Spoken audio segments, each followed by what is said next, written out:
आज का टॉपिक है सेल साइकिल। ये डायग्राम बना रखा है सेल साइकिल का।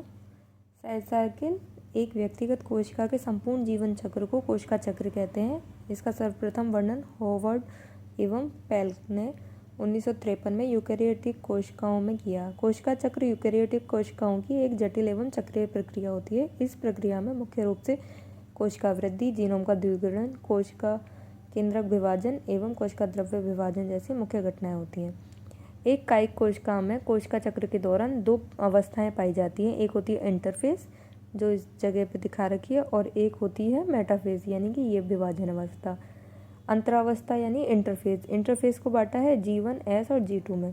तो G1 जो फेज होती है गैप 1 फेज, यह पूर्व की पश्चावस्था के बाद का अंतराल होता है। इस प्रावस्था में गुणसूत्र स्पष्ट नहीं होते वरन क्रोमेटिन जाल बनाते हैं।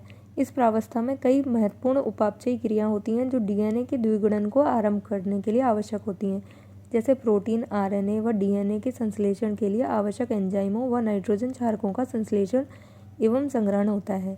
इस दौरान डीएनए का संश्लेषण नहीं होता।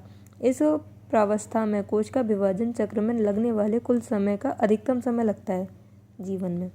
उसके बाद है सिंथेटिक फेज यानी एस फेज। इसे कोशिका चक्र की डीएनए संश्लेषण प्रावस्था भी कहते हैं, क्योंकि इस प्रावस्था में डीएनए, आरएनए व हिस्टोन प्रोटीनों का संश्लेषण होता है। प्रतिकृति विधि द्वारा डीएनए का द्विगुणन होता है। यदि किसी कोशिका में डीएनए की मात्रा 2C है तो अब यह मात्रा 4C हो जाएगी, यद्यपि गुणसूत्र संख्या में परिवर्तन नहीं आता, अर्थात यदि कोशिका 2N है तो 2N ही बनी रहेगी। इस प्रावस्था में तारक केंद्रों का भी द्विगुणन होता है।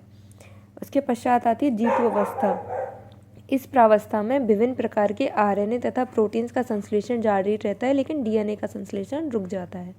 उसके पश्चात आता है माइटोटिक फेज यानी विभाजन अवस्था।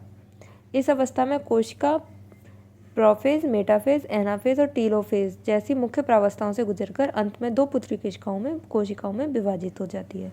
यहाँ पे इसका कोशिका विभाजन संपूर्ण हो जाता है। ये एक पूरा सेल साइकिल है। अब कोशिका विभाजन 3 प्रकार का होता है, असूत्रीय, अमाइटोसिस, माइटोसिस और मियोसिस। तो आज हम पढ़ेंगे मियोसिस के बारे में।